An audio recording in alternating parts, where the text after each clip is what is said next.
Sahabat delima yang terkasih, sapaan Tuhan kepada kita umatnya hari ini melalui firman-Nya yang tertulis dalam Yesaya 55 ayat 3. Demikianlah bunyi firman Tuhan. Sendengkanlah telingamu dan datanglah kepadaku. Dengarkanlah, maka kamu akan hidup. Aku hendak mengikat perjanjian abadi dengan kamu, menurut kasih setia yang teguh yang kujanjikan kepada Daud. Saudara terkasih, sendengkanlah telingamu, datanglah kepadaku, dengarkanlah, kamu akan hidup. Tuhan menciptakan manusia sempurna, lengkap dengan panca indera, 2 mata, 2 telinga, hidung dan mulut. 2 telinga dan 1 mulut.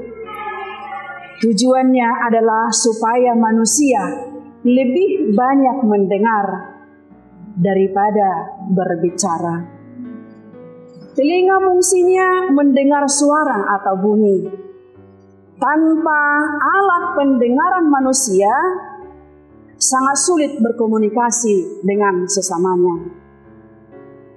Di sini dikata-kata sendengkanlah artinya condong agak ke depan, yang artinya memberi pendengaran yang sungguh-sungguh memperhatikan apa yang disampaikan.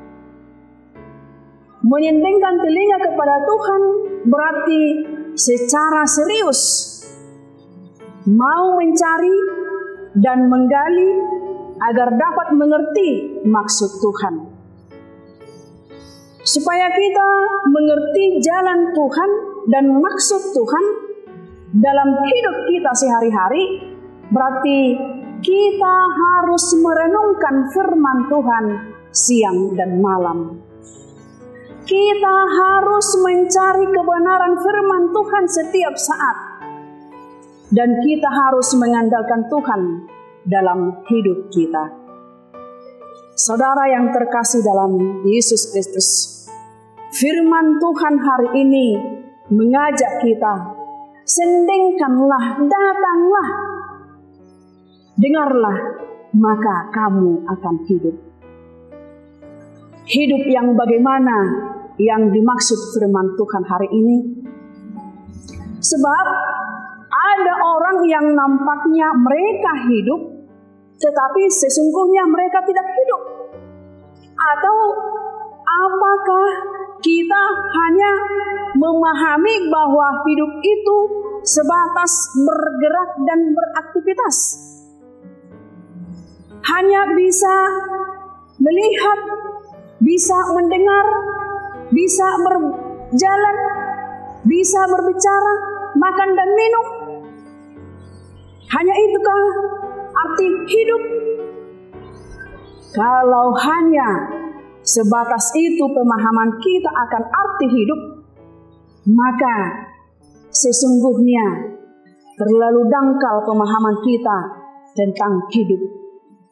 Hidup yang dikatakan oleh firman Tuhan pada hari ini bukan sebatas itu saja. Tetapi firman Tuhan mengajar kita tentang hidup, yaitu menunjuk pada hakikat Allah sendirilah sebagai sumber hidup.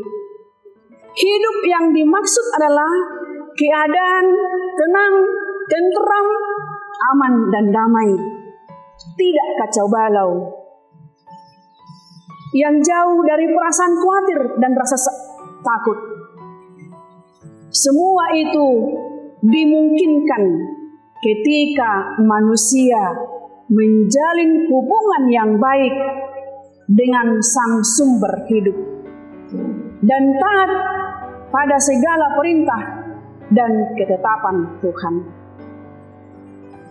Kita semua yang dikasihi oleh Tuhan Yesus Kristus, Yesus menyebut dirinya roti hidup. Akulah roti hidup. Barang siapa yang datang kepadaku, ia tidak lapar lagi. Lebih jauh lagi Tuhan Yesus menyebut dirinya sebagai hidup. Dikatakan, akulah jalan dan kebenaran dan hidup.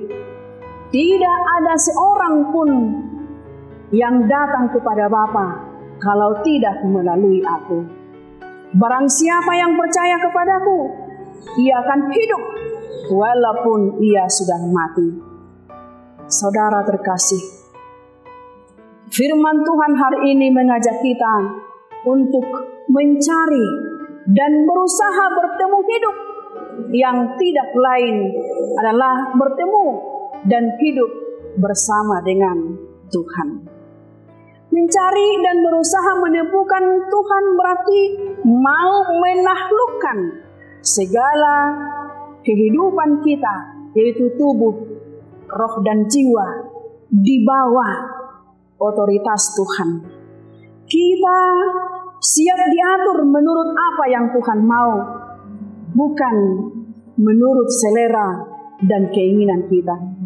Kita harus menyadari bahwa segala rencana dan karya-karya kita masih penuh dengan tanda tanya. Apakah membuahkan hasil atau tidak? Tetapi rencana Tuhan dan karya Tuhan, iya dan amin. Karena itu, carilah Tuhan selagi ia masih berkenan ditemui, dan berserulah kepadanya selama ia dekat. Marilah kita tinggalkan segala rancangan dan niat-niat jahat, dan belajarlah untuk taat kepadanya. Sekarang waktunya lah kita memotivasi diri kita masing-masing dengan perkataan ini.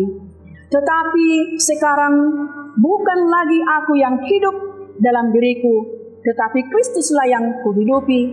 Sekarang dalam daging adalah hidup oleh iman dalam anak Allah yang telah mengasihi aku dan menyerahkan dirinya untuk aku.